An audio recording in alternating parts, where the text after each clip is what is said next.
तपाईहरु सबैजनालाई हेर्नुसी पवित्र बाइबल र पुरानो करारमा मुक्तिको प्रतीकको बारेमा आज हामी यस भिडियो मार्फत कुराकानी गर्नेछौं। आउनुहोस् हामी यस भिडियोलाई सुरु गरौँ। बाइबल शब्द ग्रीक शब्दको बिब्लिया भन्ने शब्दबाट ल्याएको हो।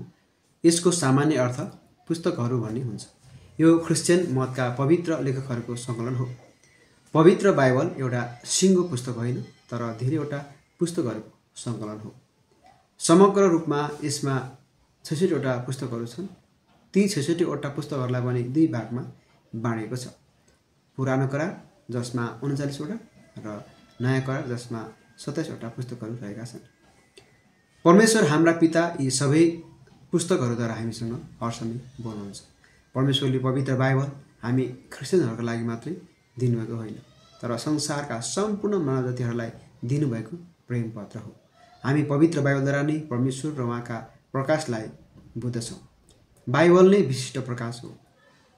परमेश्वर र उहाँको इच्छा जान्न खोज्नेहरूले बाइबलबाट मात्र जान्न सक्दछन्। परमेश्वर यी प्रत्येक पुस्तकद्वारा हामीसँग विभिन्न प्रकारले बोल्नुहुन्छ। यस पुस्तकमा पाइने जाति, मानिस र व्यक्तिहरूका इतिहासले परमेश्वरले संसारको बारेमा वर्णन गर्दछ अनि उहाँले मानिसहरूलाई कति धेरै प्रेम र वास्ता गर्नुहुन्छ भन्ने कुरा देखाउँदछ।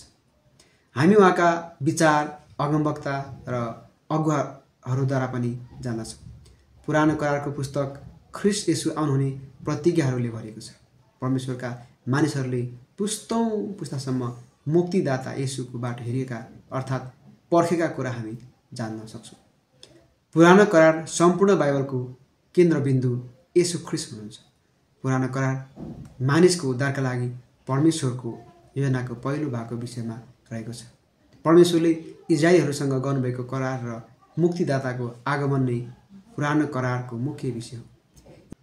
यी पुस्तकले संसारको सम्पूर्ण इतिहास त बताउँदैन, तर एउटा जाति अर्थात् परमेश्वरले सुन्नुभएको इजरायली जातिको बारेमा बताउँछ, जुन जातिले सम्पूर्ण संसारको प्रतिनिधित्व गर्दै परमेश्वरको करार, उहाँको योजना र सबै मानिस र जातिहरूका निम्ति उहाँले गर्नुभएका कामहरू प्रकट गर्दछ। पुरानो करारको पुस्तकहरू मुख्य 4 भागमा विभाजित गरिएको छ। ती हुन् व्यवस्थाका पुस्तक, पेन्टाटुक, ऐतिहासिक पुस्तकहरू, कवितात्मक पुस्तकहरू र अगमवक्ताका पुस्तकहरू हुन्। व्यवस्थाका पुस्तक अर्थात् पेन्टाटुक, जस अन्तर्गत 5 वटा पुस्तकहरू रहेका छन्: उत्पत्ति, प्रस्थान, लेवी, गन्ती र व्यवस्था।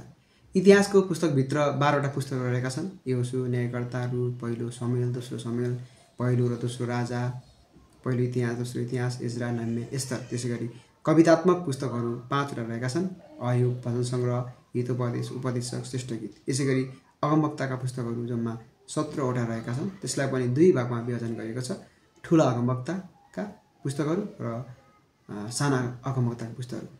ठुला अगमवक्ताका पुस्तकहरूमा 5 वटा रहेका छन्: यशाया, यिर्मया, बिलाग, इजकियल, दानियल। र साना अगमवक्ताहरूका पुस्तकहरूमा 12 वटा रहेका छन्: होशे, योएल, आमोस, ओबद्या, योना, मिका, नहुम, हबकुक, सपन्या, हागे, जकरिया र मलाकी रहेका छन्। धन्यवाद।